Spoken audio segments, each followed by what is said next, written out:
Hello মা, আমাকে এখান থেকে নিয়ে চলো, এরা আমাকে মেরে ফেলবে। কি করবি বল, একটু মানিয়ে নে। শ্বশুর বাড়ি করতে গেলে মেয়েদের অনেক কিছু মানিয়ে নিতে হয়।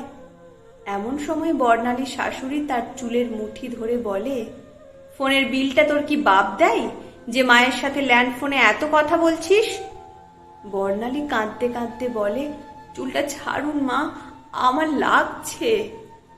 বর্ণালীর শাশুড়ি হাঁক দিয়ে বলল, দেখ অভি, তোর বউ আমাদের নামে ফোন করে বাপের ঘরে উল্টো পাল্টা বলছে। অভি রুম থেকে বেরিয়ে বর্ণালীকে মারধর শুরু করে দেয়। ঘটনাটা বেশ কিছু বছর আগে। তখন 18 বছরের নিচে মেয়েদের বিয়ে দেওয়াটা আইনত অপরাধ। এই আইনটি থাকলেও এখনকার দিনের মতো এত কার্যকরী ছিল না। বর্ণালী তখন সবেমাত্র 9-এ পড়াশোনা করে। তার সহপাঠী সায়নকে তার খুব ভালো লাগে। এমন সময় বর্ণালী সম্বন্ধ আসে সরকারি চাকরিরত অভিজিতের সাথে। বর্ণালী বাবার হাতের লক্ষ্মী পায়ে ঠেলতে চান না, তাই অভিজিতের সাথেই বর্ণালীর বিয়েটা দিয়ে দিলেন। বর্ণালীর বয়সটা অত্যধিক কম হওয়ায় সে বাড়ির কাজকর্ম সেরকম কিছুই জানত না, এবং প্রাপ্তবয়স্ক মহিলাদের মতো বর্ণালী তার স্বামীর সাথে আচরণ করতেও পারত না। সে অভিজিতের কাছে যেতে ভয় করত। এইসব কারণে বর্ণালীর ওপর শুরু হয় শারীরিক ও মানসিক নির্যাতন। এই নির্যাতনের কথা বর্ণালী তার মা বাবাকে বারবার বলেছে, কিন্তু তার মা বাবা এক কথা, শ্বশুর বাড়িতে মেয়েদের সব কিছু মানিয়ে নিতে হয়। আর এর ফলেই বর্ণালীর নির্যাতনের মাত্রা দিন দিন বাড়তেই থাকে। সে একদিন এই নির্যাতন সহ্য করতে না পেরে এক সন্ধ্যায় শ্বশুর বাড়ি থেকে বাপের বাড়ি বেরিয়ে চলে যায়। বর্ণালীকে একা দেখে তার মা বাবা বলে, যে মেয়ে স্বামীর বাড়ি ছেড়ে চলে আসে তার এ বাড়িতে স্থান নেই। বর্ণালীর পায়ের তলা থেকে মাটি সরে যায়। সে কি করবে বুঝে উঠতে পারছে না। নিজের মা বাবা তাকে বাড়িতে ঢুকতে দিচ্ছে না, এই কথা যেন সে বিশ্বাস করতেই পারছে না। এই কয় মাসে যে সে তার বাবা মার কাছে এতটা পর হয়ে যাবে সে ভাবতেও পারছে না।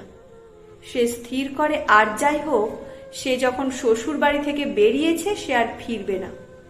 বর্ণালী পড়াশোনায় বেশ ভালো ছিল। সে যে স্কুলে পড়াশোনা করত সেই স্কুলের প্রতিটি শিক্ষিকা তাকে খুব ভালোবাসতেন, বিশেষ করে হেড শিক্ষিকা পুষ্পিতা ম্যাডাম। বর্ণালীর মনে পড়ে যায় তার স্কুলের হেড শিক্ষিকা পুষ্পিতা ম্যাডামের কথা। তাছাড়া এত রাতে সে কোথায় যাবে, কোথায় বা থাকবে?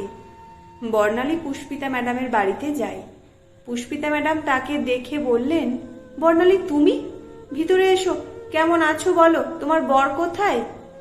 বর্ণালী ম্যাডামের কাছে কান্নায় ভেঙে পড়ে। ম্যাডাম বললেন, বর্ণালী তুমি কাঁদছো কেন, কি হয়েছে বলো? সে পুষ্পিতা ম্যাডামের পা ধরে কাঁদতে কাঁদতে বলে, ম্যাডাম আমাকে বাঁচান, আমি বাঁচতে চাই। ম্যাডাম এক গ্লাস জল দিয়ে বলেন, স্থির হও, তুমি কিছু না বললে আমি কি করে জানবো তোমার কি হয়েছে? বর্ণালী জল খেয়ে কিছুটা শান্ত হয়ে সব ঘটনা খুলে বলল। ম্যাডাম সব ঘটনা শুনে হতবাক। একটা বাচ্চা মেয়ের ওপর এত নির্যাতন কি করে করতে পারে? তাছাড়া বর্ণালীর মা বাবা কেমন?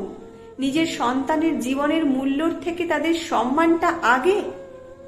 ম্যাডাম বর্ণালীকে খেতে দিয়ে বললেন, বর্ণালী সারাদিন তো কিছু খাওয়া হয়নি, খাবার খেয়ে এখানেই শুয়ে পড়ো, চিন্তা করো না, আমি তোমার পাশে আছি, কাল সকালে দেখি কি করা যায়। পরের দিন পুষ্পিতা ম্যাডাম বর্ণালীকে নিয়ে স্কুলে যায়। সেখানে প্রতিটি শিক্ষিকাকে বর্ণালী সব ঘটনা খুলে বলেন। প্রতিটি শিক্ষিকা বর্ণালীর ঘটনা শুনে অবাক। শিক্ষিকারা স্থির করলেন বর্ণালীর পড়াশোনার দায়িত্ব তারা নেবেন, তার সাথে তার স্বামী অভিজিতের ডিভোর্স করাবেন। শিক্ষিকারা বর্ণালীকে আদিবাসী মহিলা হোস্টেলে থাকার ব্যবস্থা করেন। বর্ণালীর সাথে অভিজিতের ডিভোর্স হয়। এরপর থেকে শিক্ষিকাদের সহায়তায় খুব মনোযোগ সহকারে সে পড়াশোনা করতে থাকে। বর্ণালীর বান্ধবীরা তাদের পুরনো জামা দিয়ে তাকে সাহায্য করত, কারণ তার কাছে জামা কিনবে এমন টাকাও ছিল না। টিউশন পড়তে গিয়ে তার বন্ধু সায়নের সাথে দেখা হয়। সায়নকে সব ঘটনা খুলে বলে।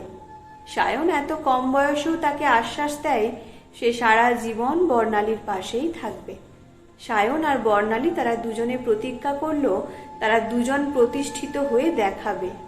বর্ণালী ও সায়ন দুজনে মাধ্যমিকের লেটার মার্কস নিয়ে পাশ করে। আর এরপর থেকে বর্ণালীর লড়াইটা আরো কঠিন হয়ে ওঠে। আদিবাসী হোস্টেলে মাধ্যমিক পর্যন্ত থাকার নিয়ম, এবার সে কোথায় যাবে, কোথায় থাকবে?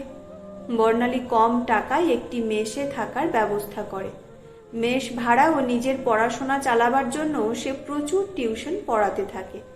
টিউশনের টাকা আর স্কলারশিপের টাকায় বর্ণালীর কোনো মতে চলে যেত। বর্ণালী যে টিউশনগুলো নিজে পড়তো সেগুলো সায়ন পড়তো না, আর যেগুলো সায়ন পড়তো সেগুলো বর্ণালী পড়তো না, কারণ তারা দুজন দুজনের কাছে নোট নিয়ে নিত। সায়ন ওই টিউশনে পয়সাগুলো বর্ণালীকে দিত। উচ্চ মাধ্যমিকে তারা দুজনের লেটার মার্কস নিয়ে পাস করলো।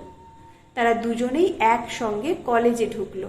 গ্র্যাজুয়েশন কমপ্লিট করার পর সায়ন হাই স্কুলের শিক্ষক হয়। সায়ন বর্ণালীকে বলে, এবার চলো আমরা দুজন বিয়ে করি।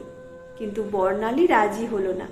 সে বলল, আমি নিজে প্রতিষ্ঠিত না হওয়া পর্যন্ত বিয়ে করব না। সায়ন বলল, বর্ণালী, আমাকে তোর বিশ্বাস নেই?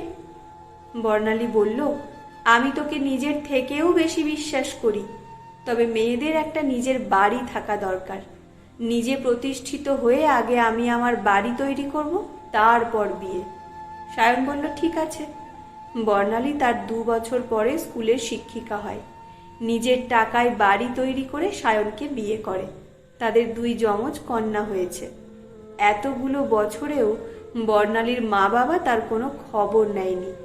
এই লড়াইটা সায়ন আর বর্ণালী দুজনে একসাথে লড়েছে, আর এই লড়াইয়ে তাদের জিত হয়েছে। বর্ণালী ও সায়ন তাদের 2 মেয়েকে সব সময় শিক্ষা দেয়, অন্যায় যে করে আর অন্যায় যে সহে, তব ঘৃণা তারে তৃণ সমদহে।